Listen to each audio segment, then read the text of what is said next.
शेतकरी मित्रांनो नमस्कार। खरीप हंगामाच्या पेरणीची लगबग सुरू झाली आणि बियाणे खरेदीची आपण घाई करत असाल, पण शेतकरी मित्रांनो मका पिकाची पेरणी करण्यापूर्वी ही माहिती घेणं आता आपल्याला अत्यंत गरजेचं आहे। मागील वर्षी मोठ्या प्रमाणात मक्याची लागवड होती, त्याही तुलनेत यावर्षी जास्त शेतकरी मका पिकाची लागवड आपल्या नाशिक जिल्ह्यात आणि सोबतच महाराष्ट्रभरात करणार आहेत। शेतकरी मित्रांनो मका पिकाची लागवडीमुळे मोठ्या प्रमाणात आर्थिक उत्पन्न शेतकऱ्याला मिळतं, तसेच सोबत चाराही मिळतो, म्हणून शेतकऱ्याच्या पसंतीस मका पीक चांगलं उतरत आहे। पण मागील वर्षी अनेक ठिकाणी मका पिकावर उशिरा येणारा करपा लेट विल्ड डिसीज या रोगामुळे मोठ्या प्रमाणामध्ये नुकसान शेतकऱ्यांचं झालेलं आहे। यावर्षी आपल्याला मका पिकाची लागवड करण्यापूर्वी या रोगापासून जर आपल्याला आपलं पीक वाचवायचं असेल तर काही गोष्टी आत्ताच करणं गरजेचं आहे।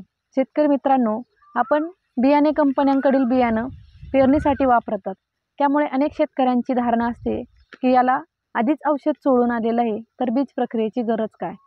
पण मिडीस नावाच्या बुरशीमुळे येणाऱ्या या लेट विल्ड डिसीजपासून जर आपल्याला आपलं पीक वाचवायचं असेल तर आपल्याला जैविक बीज प्रक्रिया करणं हे अत्यंत गरजेचं आहे, अन्यथा आपल्या पिकावर या रोगाचा प्रादुर्भाव नक्कीच होणार।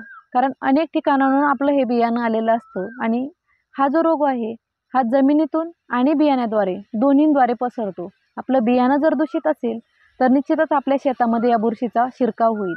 या बुरशीचा शिरकाव झाल्यानंतर 5 वर्षापर्यंत देखील ही बुरशी आपल्या जमिनीत तशीच राहते। म्हणजे ह्या पुढील वर्षी जरी आपण पीक नाही घेतलं तरी सुद्धा त्या पुढील वर्षी जर आपण मक्याचा लागवड केली तर त्यावर निश्चितच याचा प्रादुर्भाव होणार।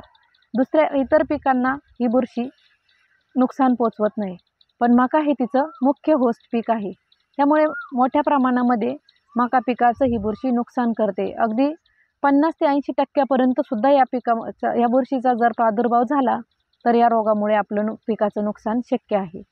त्यामुळे आपल्याला जैविक बीज प्रक्रिया करताना ट्रायकोडर्मा साधारणतः 10 किलो बियाण्यासाठी आपल्याला 250 ग्रॅम या प्रमाणामध्ये बीज प्रक्रिया ट्रायकोडर्माची आपल्याला करायची आहे। 1 महिन्यापर्यंत आपल्या पिकाचं या बीज प्रक्रियेमुळे संरक्षण होणार आहे।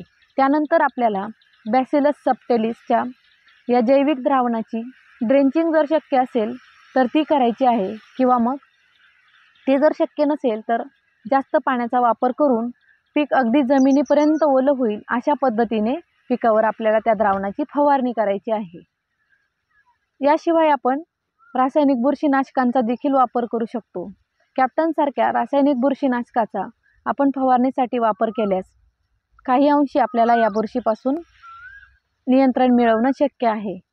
या सगळ्या गोष्टींनंतर आपण म्हणाल की उन्हाळी हंगामातही आम्ही मका पिकाची लागवड केलेली होती, तेव्हा मात्र या रोगाचा प्रादुर्भाव आढळला नाही। तर शेतकरी मित्रांनो खरीप हंगामातील तापमान आणि उन्हाळी हंगामातील तापमान यामध्ये मोठी तफावत आहे। खरीप हंगामामध्ये जे तापमान असतं 25 ते साधारणतः 30 अंशापर्यंत नियमित बदलणारं तापमान वातावरणातील बदलांमुळे यामध्ये मोठ्या प्रमाणात ही बुरशी सक्रिय होते आणि पिकाचं जास्तीत जास्त नुकसान करते।